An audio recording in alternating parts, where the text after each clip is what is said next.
Assalamualaikum warahmatullahi wabarakatuh dan selamat siang. Kami dari kelompok 4 akan menjelaskan terkait dengan mesin Turing.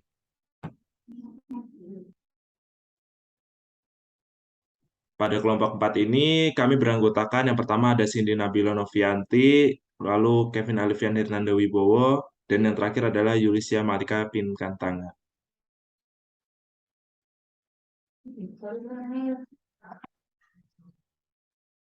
Yang pertama ada mesin Turing. Pada mesin Turing ini memori berupa pita yang berupa array atau deretan sel-sel penyimpanan. Nah, setiap sel mampu menyimpan sebuah simbol tunggal.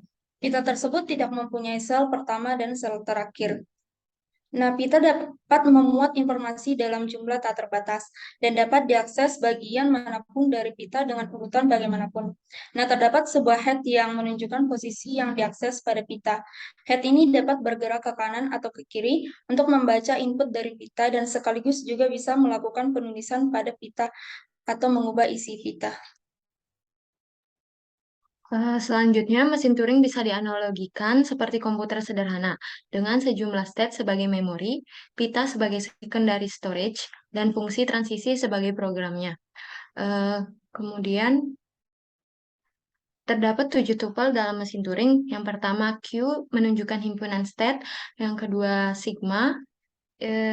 Sigma menyimbolkan himpunan simbol input, kemudian gamma menunjukkan simbol pada pita, kemudian delta menunjukkan fungsi transisi,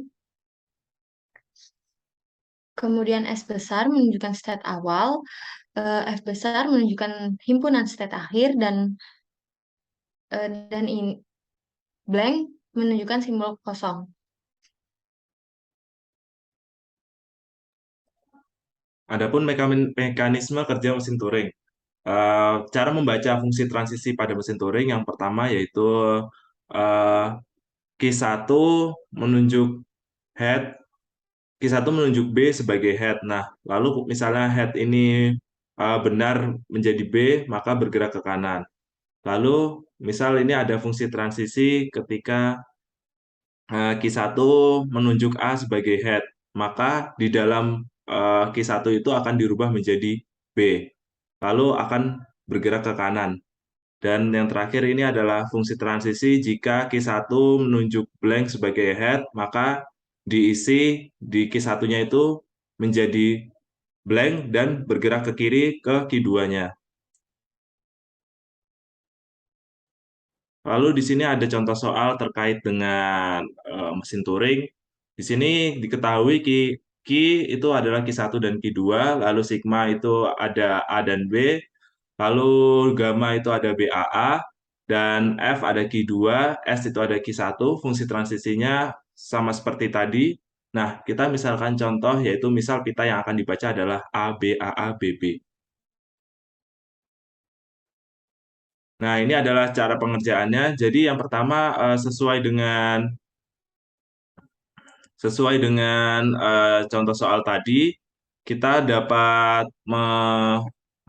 mengerjakannya dengan cara menggunakan fungsi transisinya. Jadi yang pertama, Q1 menunjuk B sebagai head-nya. Q1 menunjuk B sebagai head-nya, maka diisi B. Lalu jika sudah, kita geser ke kanan. Nah, kita geser ke kanan, lalu kita menggunakan fungsi transisi yang kedua, yaitu Q1 Q1A, maka yang di dalam A-nya itu akan diganti menjadi B, lalu geser ke kanan. Nah, terus ini yang bagian tabel ketiga ini, kan yang awalnya A, karena menggunakan fungsi transisi yang kedua, maka diganti B, lalu menggeser ke kanan. Setelah itu kita menggunakan fungsi transisi yang pertama, yaitu Q1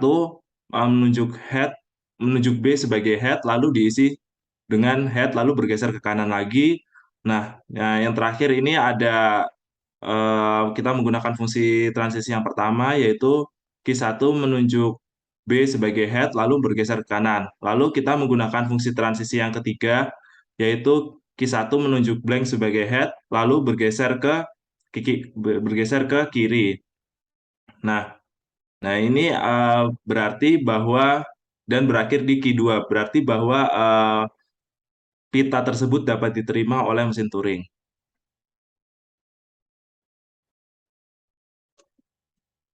Nah, sekian presentasi dari kelompok kami.